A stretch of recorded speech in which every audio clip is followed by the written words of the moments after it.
Hello les langues de VIP. Alors aujourd'hui je suis avec Gilles à la conférence de presse des Princes de l'amour qui démarrera bientôt sur W9. Alors Gilles, première question, comment est-ce que tu as été repéré pour participer à l'émission? Bah, je crois par mon physique atypique tout simplement. Ouais. Voilà, c'est tout. Okay. Non, je fais ça. Le mec il sait pas répondre. Non, mais j'ai été repéré. J'ai pas été vraiment repéré, j'y suis allé aussi, j'ai fait ma petite démarche, finalement on s'est recroisés et puis voilà, chacun était content de... Ok.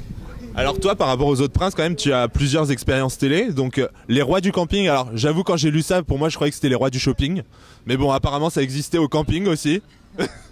Alors je confirme, c'est les rois du camping pour M6, je suis le roi de la sandale, hein. Il n'y a pas de la pédale, c'est un jeu de mots. Et non, j'adore le camping, on est campeur de père en fils. Et puis même avant ça, il y a eu Tellement Vrai. Ouais, alors je me suis ridiculisé devant Tellement Vrai, mais à part ça, je le vis très bien maintenant. C'est quelque chose que tu regrettes cette expérience? Absolument pas, non, je plaisante, c'était franchement c'est trop bien. J'ai rencontré une personne formidable avec qui j'ai tourné cet épisode. Et puis c'est du second degré, c'est de l'autodérision, voilà, c'est bellâtre, dans bellâtre il y a âtre, c'est un suffixe péjoratif. Je me prends pas la tête, je suis là pour rigoler et puis c'est tout. D'accord. Et alors là, justement à l'époque de Tellement Vrai, et là on le revoit aussi dans le premier épisode, on voit ton ancien physique en fait où tu pesais 102 kilos, c'est ça? C'est ça. Et alors quel a été le déclic en fait pour que tu passes du physique à 102 à celui à 90 plein de muscles? Bah écoute mon pote, quand t'es à 102 kilos et que t'arrives pas à faire 100 mètres sans que les cuisses te frottent, franchement... Tu t'es dit qu'il fallait changer? Fallait changer. Alors... Cette métamorphose a mis du temps, ça s'est fait sur 3-4 ans, fallait rien lâcher, j'étais en mode spartiate, matin, midi et soir, j'étais dans mon monde, je sortais plus et tout, alors que pourtant les soirées médecine c'est les plus réputés, je loupais tout ça. Et en fin de compte, je me suis découvert un physique de bellâtre et je me suis dit autant en jouer. Voilà, j'ai un physique de bellâtre, j'ai l'attitude du bellâtre, j'aime l'autodérision, j'aime me moquer de moi-même et tout, je prends du recul sur ça et voilà, je me suis découvert un personnage et en fin de compte, je me suis dit pourquoi pas faire tout ça. Ok, donc justement, cette histoire de bellâtre, c'est vraiment... En fait, c'est moi qui t'interviewe. Alors, je t'en prie, oui. Ouais, alors donc la question est, ce physique de bellâtre, c'est vraiment un personnage au final? Ah mais c'est un personnage, en fait le bellâtre c'est un ensemble. À la fois c'est un physique tiré, tu sais, des premiers hommes musclés des années 50-60, pas trop, mais juste ce qu'il faut. Et puis aussi c'est un look, voilà, ce petit look que tu vois très prépi, très BCBG.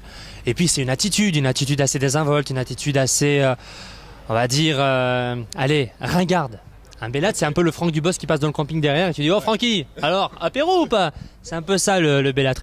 Mais tout ça, je me suis dit « Allez, ça peut être intéressant et ça fait de moi un atypique. Okay. » Alors, voilà, je suis l'atypique des princes de l'amour. Mais en tout cas, pas prince de l'amour en tant que tel. D'accord. Et alors justement, dans le reportage aussi, on découvre que tu es en 8e année de médecine. Et alors, pourquoi ce besoin de faire de la télé-réalité au final? Quand on est en 8e année de médecine, t'as un besoin de reconnaissance ou quelque chose comme ça? Absolument pas, c'est ni un besoin ni rien du tout. La télé-réalité, je l'ai fait, c'est venu comme ça m'est tombé sur le coin de la tête.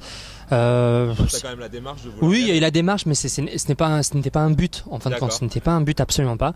Et je me suis dit, ça peut juste être une expérience que je ne renouvellerai pas. D'accord, t'as été vacciné. Ouais, non, pas vacciné, mais j'ai l'impression que je ne suis pas fait pour la télé-réalité et la télé-réalité ne voudra pas de moi. D'accord. Qui veut d'un mec qui se balade matin, midi et soir en slip avec des sandales au bout du pied? Ah, ça peut intéresser. Ça peut intéresser? Ouais, sur Camping TV, ouais. Toujours. Et alors, là, dans les premiers épisodes, en fait, on va voir que tu vas avoir Beverly comme prétendante. Et alors, je sais pas, c'était un peu surprenant de voir une ancienne candidate de télé-réalité. Comment est-ce que toi, tu l'as vécu, justement? Alors Beverly, non, ça me dit rien. D'accord, ok.